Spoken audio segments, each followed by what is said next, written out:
I'm Nick Monticelli in Taylor. A 22-year-old is murdered, stabbed in a street. We've now learned much more about him and the suspect who confessed to Taylor police. Plus, a Detroit woman who beat another woman to death while robbing her home is speaking out. We'll tell you what she had to say. Brandon? Oh, what a day. Terrific Tuesday, blue skies, and temperatures that you're going to want to see. Local 4 News begins right now with a breaking news alert. And that breaking news does top our news at noon. Thank you for joining us. I'm Evrod Kasumi. Police in Detroit now are on the hunt for a suspect on the run just off of Woodward. That suspect believed to be responsible for a shooting that happened just before today. You're looking at video from Sky 4. You can see police activity in the area of where they're searching. The suspect was allegedly spotted, which is what led to this search. Of course, you want to stay with us for any future updates. Also breaking at this hour, some very sad news. Broadway singer and actress Barbara Cook has died at 89 years old, according to her publicist. The Broadway legend passed away from respiratory failure, surrounded by her friends and loved ones. Again, Broadway legend Barbara Cook passed away at the age of 89. Now to a developing story out of Shelby Township, where a serious crash has closed northbound Van Dyke Freeway at 23 Mile Road. You're looking at video from Sky 4 that shows a car that lost a trailer on the freeway, and that trailer was then hit by another car in between 25 and 26 Mile Roads. A 23-year-old man was taken to the hospital nearby for serious injuries. Traffic is being diverted as the investigation into this crash continues. And a young man from Taylor was killed this morning, and his friend is one accused of the murder. 22-year-old Alex Gardner died after being stabbed during a fight just outside of a house near Telegraph and Wick in Taylor. Local 4's Nick Monticelli has been following this story for us ever since it happened earlier this morning. And Nick, do we know what caused this fight between friends in the first place? You don't know. We don't know what caused the actual fight, but we know there was a group of about 6 guys hanging out outside of a home early this morning. That is when 2 of them got into a fight, and then one of them was stabbed and killed. The suspect is now here at the Taylor Police Department being questioned by detectives. But as we mentioned, it was pretty obvious what happened early on because the suspect confessed to it. Stabbing?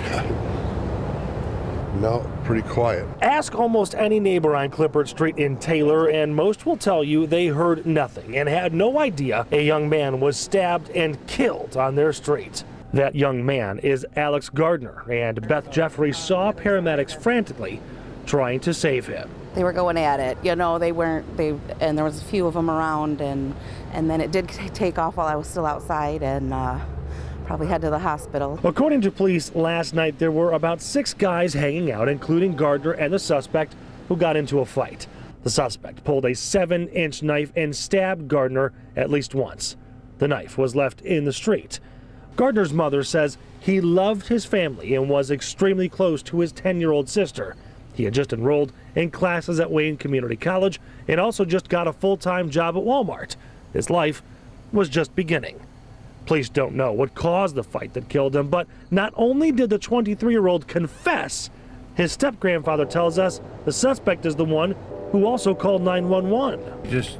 He had the phone and he was trying to call the police or somebody. So he called police himself? He called he called either police or ambulance, somebody. And you're going to hear much more from that step-grandfather on Local 4 News at 5 o'clock tonight. The arraignment for that suspect could be as early as tomorrow here in Taylor. And I did have a lengthy conversation with Alex Gardner's mother. She says that they were not going to have a funeral, but his younger siblings want a chance to say goodbye, so they will, but they need some help paying for that. They've got a GoFundMe they just set up. That link is on our website at clickondetroit.com. We're live in Taylor. Nick Monticelli, Local 4. Alrighty, Nick, thank you. A woman is behind bars this afternoon after a violent home invasion in Ypsilanti. It happened near Michigan Avenue in that city. Police saying the suspect knocked on the door and then attacked a woman inside. And when she opened the door, she stole cash and left. Police arrested her in Pittsfield Township, and we are working to see if this is connected to another home invasion and stabbing in the area on Sunday morning.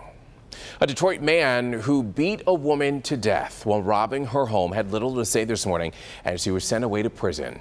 Timothy Bernard Hawkins pleaded guilty to second-degree murder for the beating death of Avril Taylor last January in her home. While members of the victim's family sobbed in the courtroom, Hawkins had very few words to say to them. And I'm very sorry for what I have done. And that's it. And that's it. You heard him. With that, Timothy Hawkins was sentenced to 36 to 60 years in prison for pleading guilty to second-degree murder.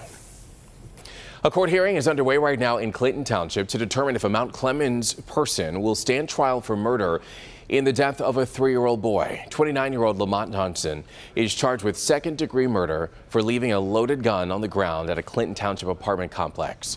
3-year-old Cameron Dillard found the gun and then accidentally shot and killed himself. If Johnson is tried and convicted, he could face life in prison. Time now for a Local 4 news update. Police in Roseville believe that they have found the handgun that was used in a deadly shooting at a Roseville graduation party. The gun was located at a residence in St. Clair Shores. And additionally, police say they've identified the second vehicle in that case. An arraignment is set for a 20-year-old suspect, which is expected to happen sometime tomorrow. A Ferndale woman is arraigned in an alleged bank robbery in Hazel Park. This is 39-year-old Christy Lee Belowski, who entered the bank and handed the teller a deposit slip that said, quote, "Give me all your money or I'll kill everyone in here," allegedly. Belowski was arrested nearly a week later on a warrant for bank robbery, which carries any term of years. Belowski's bond is set at $1 million. Her next court date is set for August 15th. Well, it appears that the latest sanctions against North Korea might not change its relentless nuclear ambitions. North Korea's official news agency lashed out saying, quote, "There's no bigger mistake than the U.S. believing its land is safe." U.S. military officials say they've detected an unusually high level of submarine activity from the north. Analysts believe that the country might now have missiles that could reach the United States mainland. U.S. Attorney General Jeff Sessions has lashed out now at the city of Chicago after the city sued the Justice Department. Chicago is challenging the federal policy of withholding federal grants to so-called sanctuary cities that don't cooperate with tougher immigration laws. Sessions says Chicago's policies obstruct the country's lawful immigration system and is an official policy of protecting criminal aliens. Chicago's mayor says the federal program runs contrary to the role of police in the community. Our police department are part of a neighborhood, part of a community that is built on the premise of trust between the residents and the police department. It's not, the police department is a part of the fabric of makes a community safe. And we want people to come forward to work with the police department, not to fear them. Now, two law firms filed the city of Chicago's lawsuit against the Justice Department. This was Monday afternoon. Those law firms are not charging the city for their work. Well, today is primary day here in the city of Detroit and in many other communities. And this morning, Detroit Mayor Mike Duggan hit the polls on the city's east side. Mayor Duggan spoke to other voters in line before going over to the booth to cast a vote for himself. Now, also this morning, Detroit's mayoral challenger, Senator Coleman Young Jr., went to the polls to cast his vote. Senator Young and 6 other candidates are all seeking to become Detroit's next mayor. Right now, the polls are open across the state, and they are going to remain open until 8 p.m. Tonight, some of the biggest races are right here in the city of Detroit, where voters will trim the list of candidates for mayor, city council, and city clerk. In several other communities, voters will decide on proposed millages. New voting machines will also be in place in the city of Detroit and in Wayne County. Now, for the complete list of races and primary election results, you can go to the politics page of our website. That is clickondetroit.com. And a lot of times the fall elections, weather plays a big part. It could be too cold, it could be rainy, snowy. You have no excuses for the prelims today. As we take a look at temperatures around the area, 78 at Metro Airport, 78 in Ann Arbor. It was 48 degrees there this morning, so 30 degrees up already and still climbing. 73 Lapeer, Mount Clemens 77, 75 down in Monroe. West winds will eventually turn southwest, and that brings warmer air as we head into tomorrow and Thursday, but today the pick or best day of the week. 78 now, turning to about 81 degrees with tons of sun. We'll take a look at this stretch of 80s and, yeah, some rain that we could use in the 7-day. We've got it coming up. Alrighty, Brandon, thank you. Still to come here on Local 4 News at noon. An ominous climate change report will tell you why it's igniting political controversy. Plus, Sergeant Bo Bergdahl back in court, charged with desertion and misbehavior. Find out what consequences he's facing. That's next.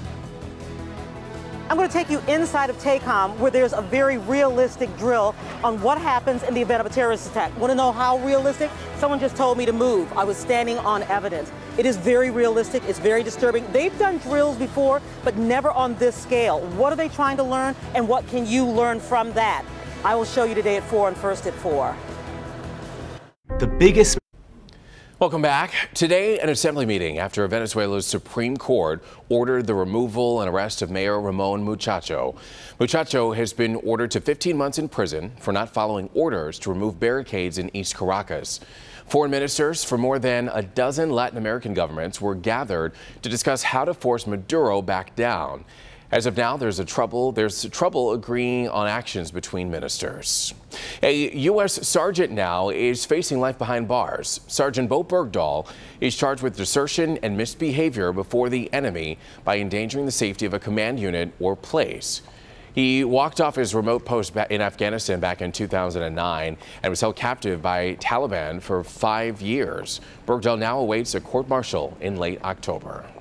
A new government report claims Americans are feeling the effects of climate change right now, in fact. The report represents the findings of scientists from 13 federal agencies. They say the average temperatures in the U.S. has risen rapidly since 1980, and that recent decades have been the warmest of the past 1,500 years. The findings contradict the Trump administration's claims that climate change predictions are limited.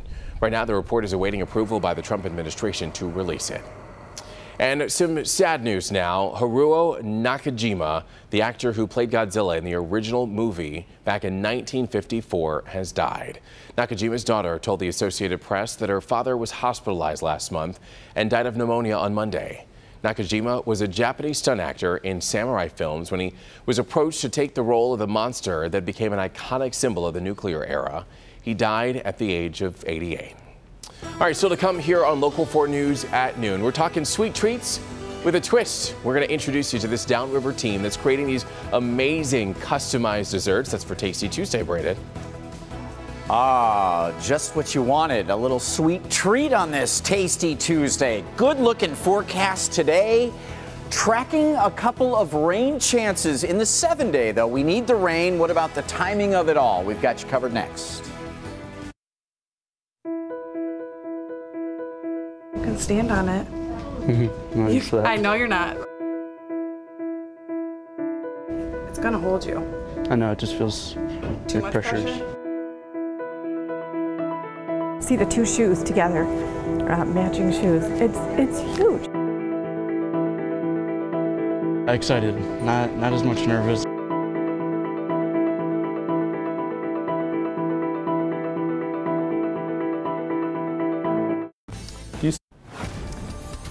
Welcome back to Local 4 News at noon. Local 4 storm pinner Ditto Dog in Dexter. This is a great shot, though, isn't it? Out in Washtenaw County, the horses out there. She says they're loving the cooler weather. At times, over the last week or so, we've had some of that. Local 4 storm pins, a free app under WDIV.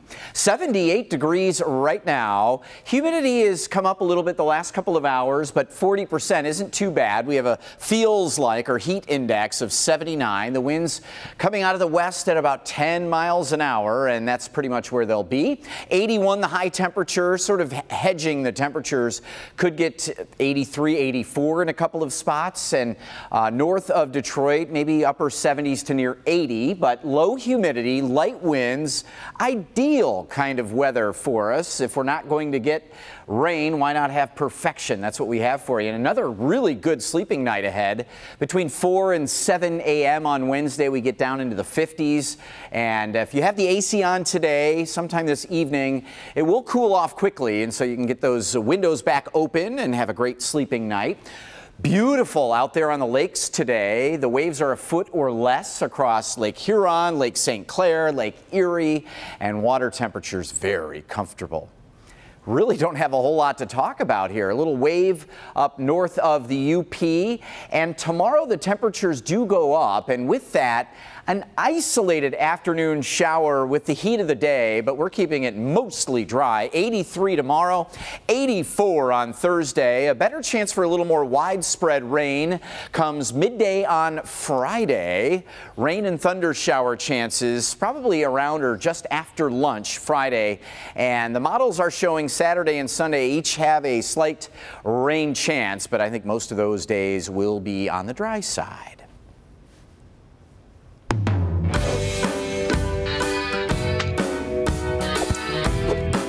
Tasty Tuesday, all about the food, right? Well, sometimes it's about the people, and you're about to meet two of my favorite Tasty Tuesday people ever. One is a mom who supports her daughter's new calling, and the other is the dessert chef who broke away from the corporate chocolate world to bring you something Tealicious. Tealicious dessert creations smothered in chocolate in the Southland Mall. Tiandra Reeves made specialty treats and crepes for MGM Grand before making milk chocolate her bread and butter. And that's how Tealicious Dessert Creations came about. I did chocolate-covered bacon, pretzels, apples, strawberries. Tiandra caters parties, catering fruit-dipped decadence like these strawberries to meet your desires. I can make them look like wedding dresses and tuxedos, baseballs, footballs, whatever the party theme is. Tealicious Desserts mixes something salty with a candy bar for a treat fit for Jason Carr. Cook the bacon till it's crisp and dip it in chocolate. The chocolate-covered chips are hand-dipped by someone who means more to Tiandra than the cherry on top. My mom does fudge. She's a big help and a blessing to me with my business.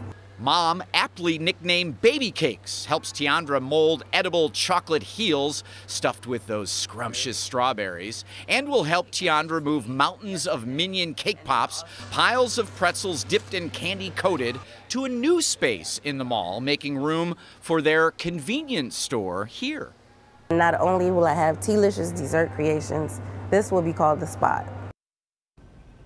And Tiandra's doing a 50-50 to help decorate her new store. So ask her about that when you go. Today, Tealicious is offering you 20% off any purchase over $5. And that is today only. You have to mention Tasty Tuesday. Again, they're located in the Southland Mall in Taylor on Eureka Road. Evrod? As for the chocolate-covered strawberries, Brandon, thank you. Still to come, a man found a deer and took it to an unlikely place. This deer, in fact, will tell you where the animal ended up when we come back. 100.3. Finally, a story that has made Brandon say, "Aw." Another story. It's a story of a baby deer in Arizona. The unidentified man in the story came across a 3-day-old fawn in a desert area and took it to a bar, of course, to see if anyone wanted to care for it. A woman took the fawn and notified authorities. Well, because it was separated from its family, the fawn will now have to live in captivity. It'll be moved to an animal sanctuary. The fawn doesn't have a name yet. It's usually where thank goodness that they found somebody. Lucky or yeah. But how are they going to nurse the fawn if it's got to live in captivity? Where are they going to get the milk from? All questions from the bottle or mine. Glad they were able to save it. Have from a great day, bar, everybody. We'll see you tomorrow.